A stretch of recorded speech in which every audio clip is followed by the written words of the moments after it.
Hi, my name is Megan Lawson, and I'm going to be talking through the Redmond High School master schedule for the 2026-2027 school year and kind of what that process looks like.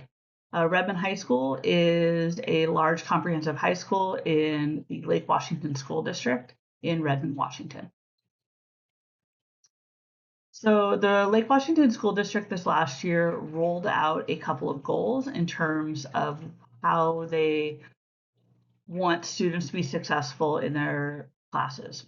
Two of these goals were that 100% of ninth graders pass all classes and 100% on-time graduation for students. And so with these two goals, these were determined by the superintendent and some of the people working in the front office.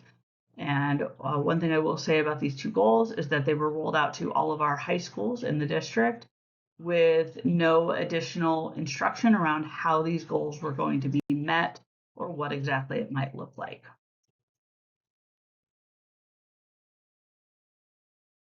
Next, I'm going to talk about the 2026-27 bell schedule for Redmond High School.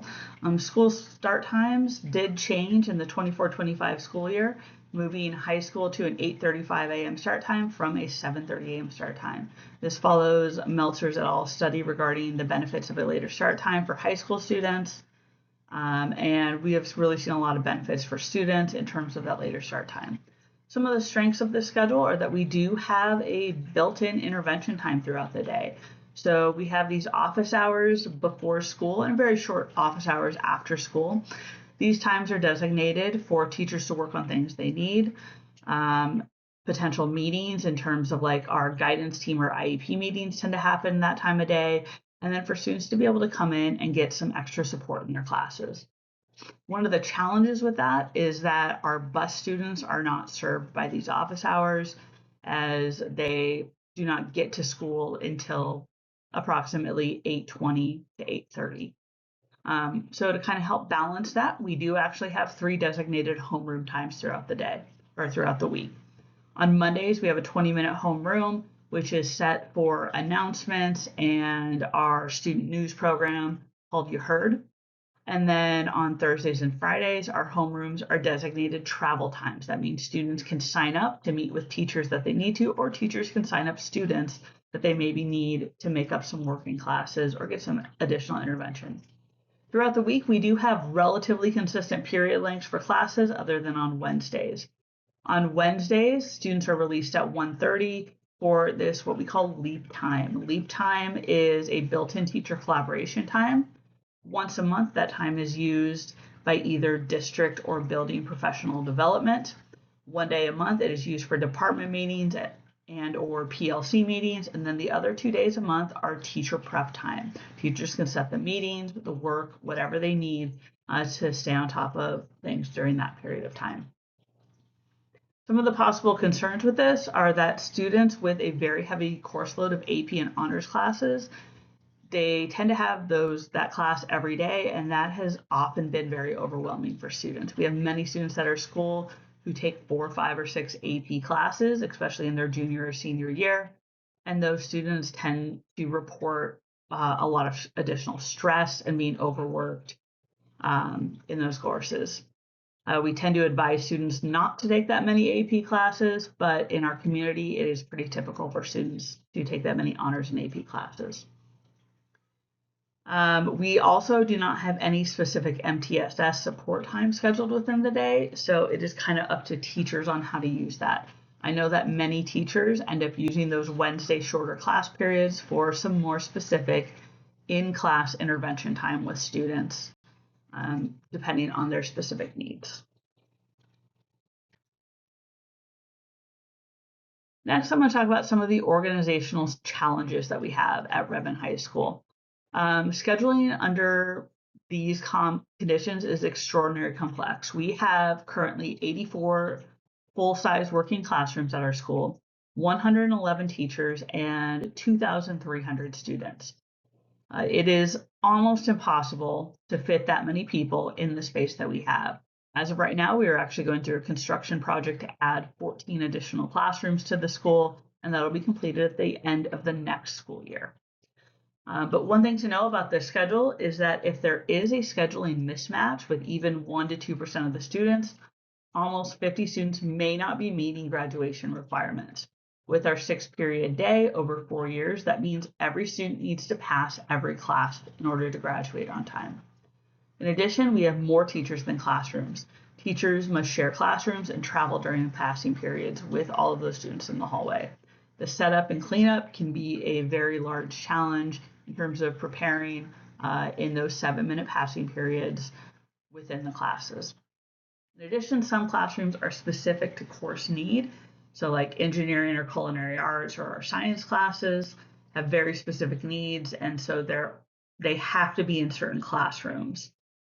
We also have over 1,000 students per lunch period. Our lunch period is split into 2 sections, and our cafeteria cannot handle that capacity. For this reason, we have juniors and seniors can leave campus during the lunch period, and that is something that they often do. So in terms of creating the master schedule, I'm going to talk through kind of these steps of how our process works. So in terms of figuring out the course load, the first step is student request. Students make course requests in January or February based on their graduation requirements and what they're interested in taking. After students have made those course requests and we look at enrollment and the projections, district FTE is allocated based on projected enrollment. That district FTE is not specific to what course areas they are, but just the overall FTE. Our building principal gets to make the final decision in how that FTE is allocated based on staff contracts and student need. Next, we take a look at staffing decisions. These are continually made and adjusted as needed. I'm going to talk in a lot more detail on that on the next slide. The next step is for department chairs are given their FTE allocations. And so from that, they're asked to gather input from department members and build a potential schedule for the staff members in their department. One of the challenges with that is that there are many staff members who are in multiple departments. So a teacher who may be teaching some math and some science classes, those 2 departments have to work together to find balance in the schedule.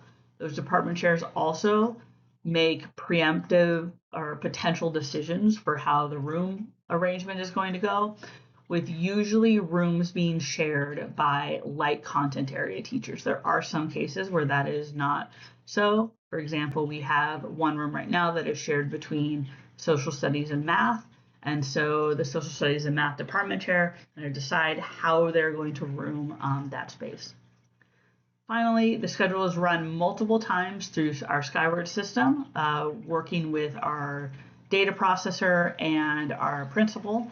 The 2 of them go through the schedule to reduce the student conflicts as much as possible to get students everything that they need in terms of course load. In terms of staffing decisions, the first step is to determine the number of sections. So the number of sections that are going to be run of a course is equal to the student request divided by 32. It's at a base of 32 students per class.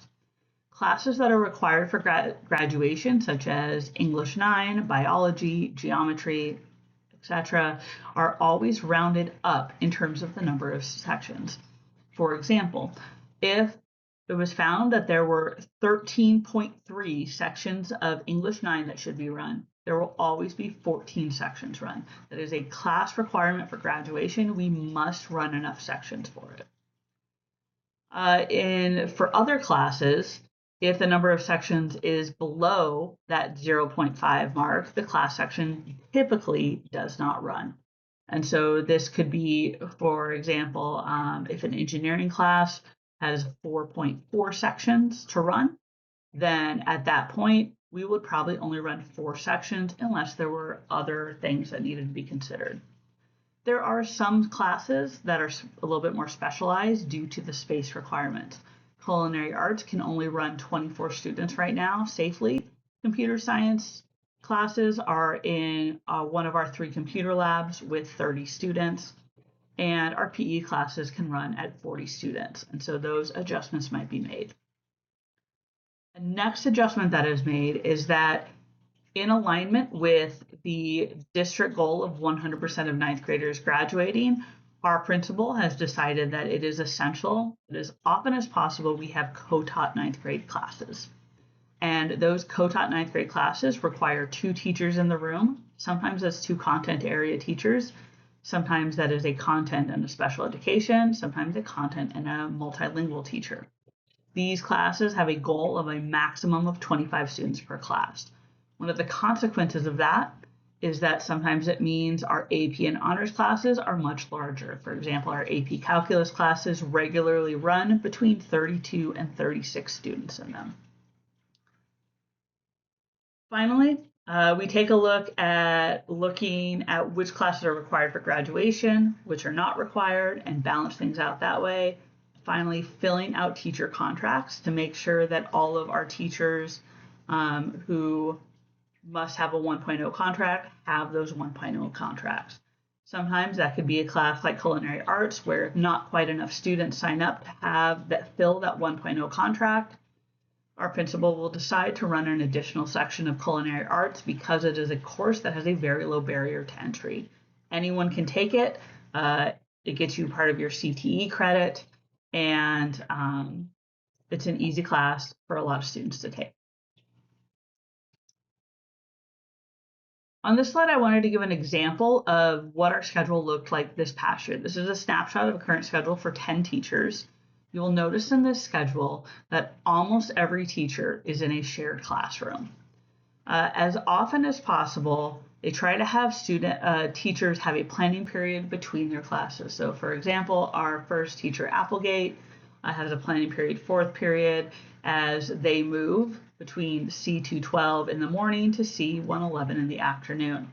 This doesn't always work out. So for example, for this biology teacher, Bradwish, they are in E129 first period and third period, but then straight into E125. So those classes are close to each other.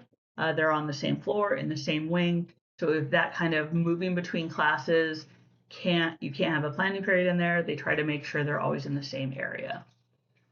We have a very strong AP pipeline for math and science at our school, but it is somewhat limited for other subject areas. The honors and AP classes have a lot of flexibility in when they are offered and what electives can be taken.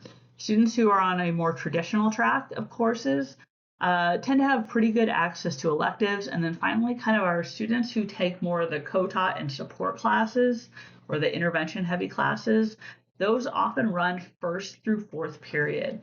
And that leads to a little bit of a push of a lot of our students who need a lot of extra support into the fifth and sixth period elective courses. Finally, I want to just talk through a couple of the schedule highlights I noticed throughout the thing. First is that this is a totally student-centered schedule. Students are given first choice. That is the number one criteria used in making the schedule. It is based around student choice as much as possible. Second is that there is individual staff input. All staff members are solicited for input on their preferred schedule and courses taught by the department chair. Almost all staff members are given one of their first two choices in courses taught. And then finally, the schedule is run through multiple iterations to reduce conflicts to the fewest possible. Courses are scheduled throughout the day as much as it can be done in alignment with student needs and department needs. So for example, our ninth grade English classes is taught every class period of the day, often with multiple sections per class period. In terms of some of the improvements for the schedule, I'm actually going to bring up the idea of student outcomes. Students really do set the tone here on what information they want to take. And so there's really a focus on every class offered that students want to take, but we can't make that happen. And so there are courses that do have interest, but because of space or time constraints or just access to courses, we can't run those. We had a third year engineering course that had a lot of student interest, but because those students needed 2 years of engineering prior to that to take that course, we ended up not offering that course, even though many students were interested, because it didn't give access to the students who really needed to fill out their schedule. And so FTE does not necessarily align with student interest always. The next thing is really working around teacher well-being. That moving between spaces is really challenging for teachers. And so we really want to try to create a schedule that works within the space requirements and teacher availability due to the room limitations. And so one potential improvement is to actually create the schedule based on teacher availability and space first, and then kind of offer the courses that fit with those to students. Finally, students needing support are kind of have the toughest time here. Because there is that district goal of 100% of ninth graders passing classes and 100% on-time graduation. I really think that if the district values that and is behind it, there really needs to figure out how we can increase funding and support to all of our ninth grade students so that they can have a really great experience. Right now, those experiences were very limited within the system we have, and so it would be great to have some additional funding and support to really push towards those co-taught experiences. Thank you for listening to my presentation, and hope you have a great day.